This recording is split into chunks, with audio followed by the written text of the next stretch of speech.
Hey y'all, so this is a quick story time. I felt kind of led to kind of share this these two experiences rather with the collective, um, and the takeaway from this message is to have faith and trust in divine timing, trust in God, because when you least expect it, when you feel like you're totally alone, when certain things happen to you that should have taken you off this planet, there is a God, and God is real. Because essentially, a creator that's who looks out for us when we least expect it, looks out for us when sometimes we probably not even deserving of it. And what I mean by that is we all have sinned in some type of way, shape, or form. We all have made certain mistakes that we kind of regret. Um, so I hope that this message helps you. I was very hesitant of even doing this because I feel like my personal should be kept to myself. I'm not obviously going to share my entire life with you guys, not at least not the majority of my life yet, but I am going to share these two experiences that I had. So the first one was, I want to say this was the year of 2000. I'm trying to get the year right. This could have been the year, I want to say it was the year 2009 or 2010.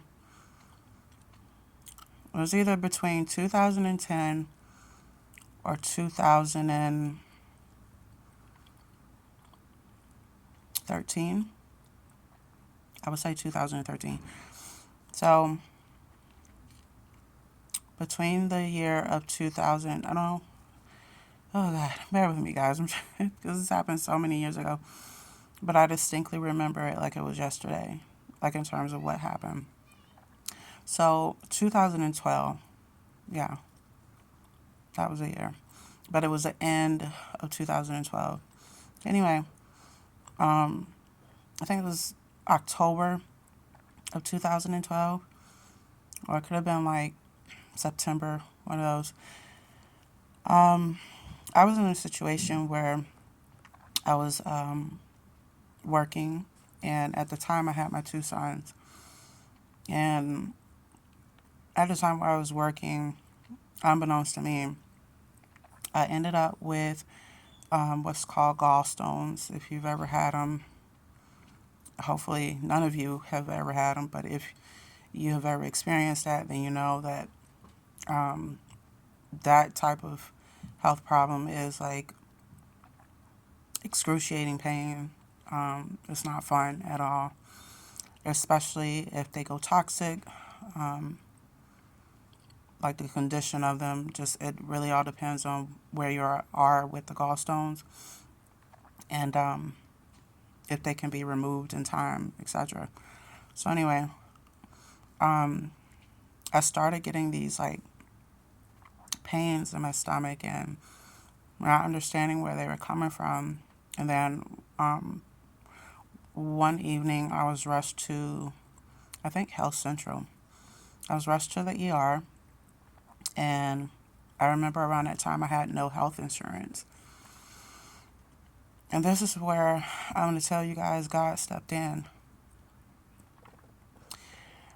After I was admitted to the ER, and the doctor looked over me, they did x-rays, they did, I think, an ultrasound, or it's kind of like an ultrasound. I forget. I could be right. I forgot the terminology.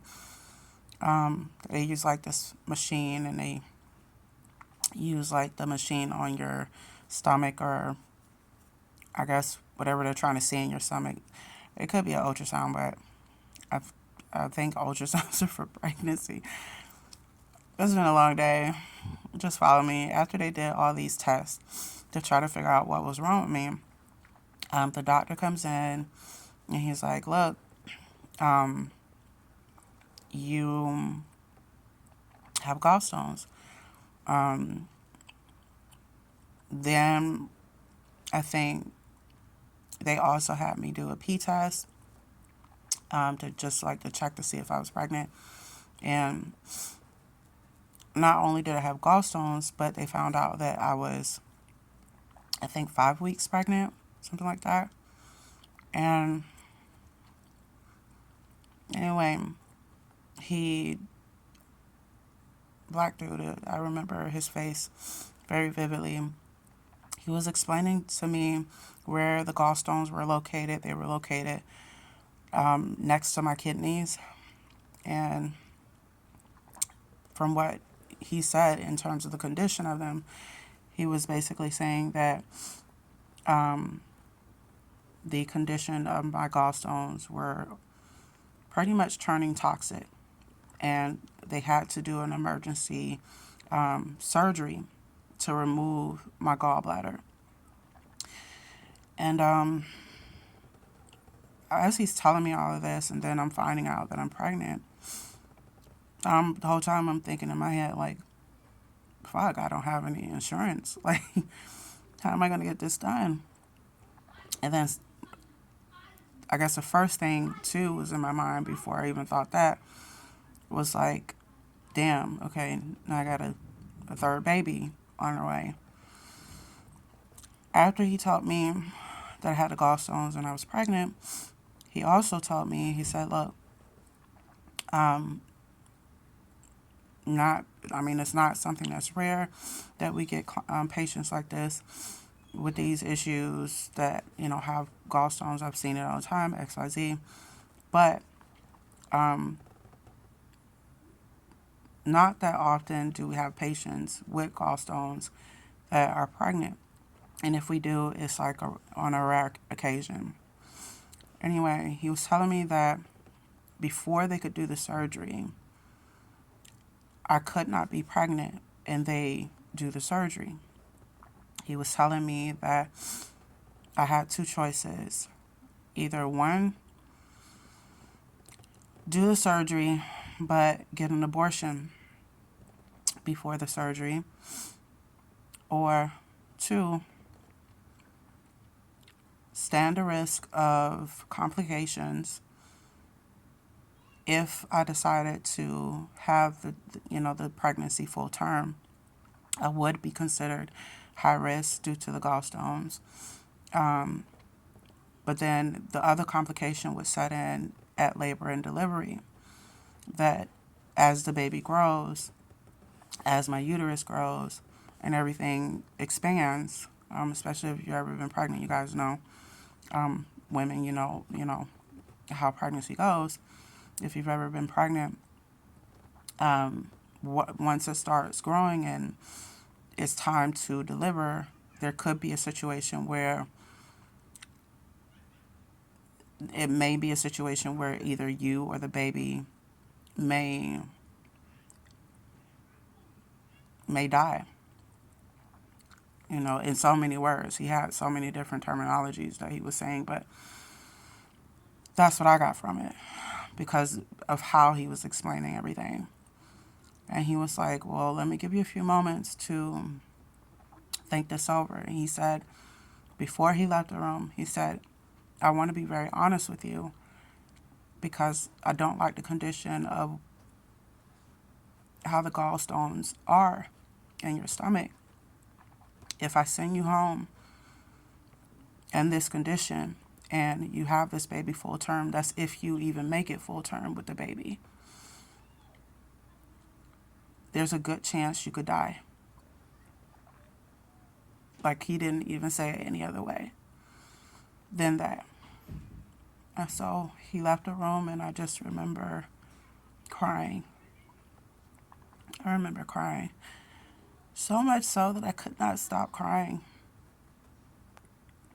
because I didn't understand, why now? God, why would you put me in a situation where I have to choose me or my unborn child? So essentially, I ended up getting an abortion because I thought of my two other kids, and I thought, if there's a good chance I could die from this, I don't want to leave my children in this world alone with no one. So I made the decision to terminate my pregnancy. And I eventually had the surgery after that. And I remember this doctor also telling me, because he asked me, he said, "Do you have insurance?" And I told him what was going on with my insurance and why I didn't have any. And he said, "Look, you can pay me later. I have to do this for you and I feel obligated to do this for you, because if I don't, like I said, there's a good chance you could die. They're already on the verge of turning toxic. And to make matters worse, it's next to your kidneys. But it's your choice." So anyway, after all of that was over, I had the surgery, and I still remember. I have moments where I remember, these events, especially this one in particular. Um, I just remember thinking, if that had been any other doctor, they could have turned me away. You know what I mean? Like, they could have been like, no, And I think the surgery itself was like 20K or 30K or something like that. Um, I didn't think of it at the time, but as years have gone by, it has now dawned on me that I had to be nobody but God. Nobody but God. And I still have regrets, don't get me wrong, about the abortion.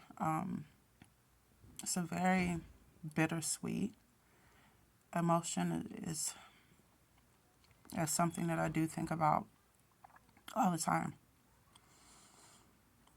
Um, but that's event number one right there. Event number two, there was one night where, and this was back when I had a domestic violence case going on between me and my children's father, my two younger children. And while the investigation was going on, the children were removed just for their safety. And me and him, we were already separated, of course. I put out a restraining order. And I was just going through a lot, and I was still working full time. But at this moment, I think I was remote because I think COVID had hit, or this was when COVID had just hit. It was like the early stages. Anyway, while I was working, it was just a normal day. Went to get in my bed, and like 10 minutes later, there was like a big bang at my door, like a few bangs at my door, almost like somebody was trying to beat the door down. And at first, the knocks were very loud, but they weren't like the fucking police was trying to get in. But then as the person kept knocking, it got louder and louder, almost like this person was trying to, by any means, get in my house. And I just remember something telling me, or I would say at that time, my intuition, my gut was telling me, whatever you do, don't answer that fucking door. Then I remember the person trying to get inside the lock. They were trying of the door. And I remember something else telling me, stay in your room, lock the door, but look out the window, look behind the building of your apartment. So I was in an apartment at a time. And I did. And I saw like what looked like a black car, but I couldn't make out who was in a car because the windows were tinted. I remember around this time too, there was a lot of words that were said, from my kid's father, a lot of threats that he made. I don't know to this day if that was him. What I do know is that no matter how much this person tried to get in my door, the door didn't have any type of special locks. I stayed in the fucking ghetto, like in the heart of the fucking ghetto. And this person could not get in that door. No matter how they tried, they could not get in the door. And I didn't have a security system, nothing like that. So after 5 minutes later of them like knocking and knocking and knocking and they couldn't get in, I remember hearing the person go down the steps of my building and then boom, they get in the car and they back up and pull out. And to this day, even with that, even though it's apparently over and I'm still here, I thought to myself, that had to be God. Like, those two events right there, that had to be God. Because I intuitively feel now, I mean, back then, obviously I wasn't tapped into my spiritual gifts now. But I remember thinking to myself, that was God saving me. Like, I know for a fact, whoever that was that night, this person wasn't there to greet me hello. This person was probably there to either physically beat me, because I only get two reasons why they were there. They were either there to harm me physically, like to beat me or like to injure me, or to kill me. I know that sounds crazy for me to say, but that's what I pick up from the situation, whoever it was. And I remember doing a police report that same night. And I told you guys all of this and shared these little tidbits with you, these two experiences with you, to let you know that if there's something that you're going through, if there's a lot of chaos going on right now, if you ever had to question, why me, or if you've ever felt like there isn't a God, that maybe God has abandoned you, I'm here to tell you that He hasn't. I'm here to tell you that there's a reason why you're here. And through all of that, I still remain alive. My kids are well. And looking back on it and looking back at who I was and who I am now,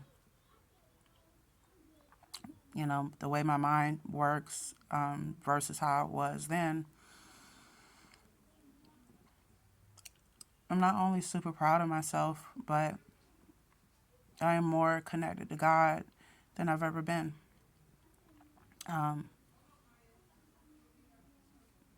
personal, close relationship I've always tried to have with God, but I feel like back then, you know, every now and then I would pray. Now, I pray like it's the end of the world.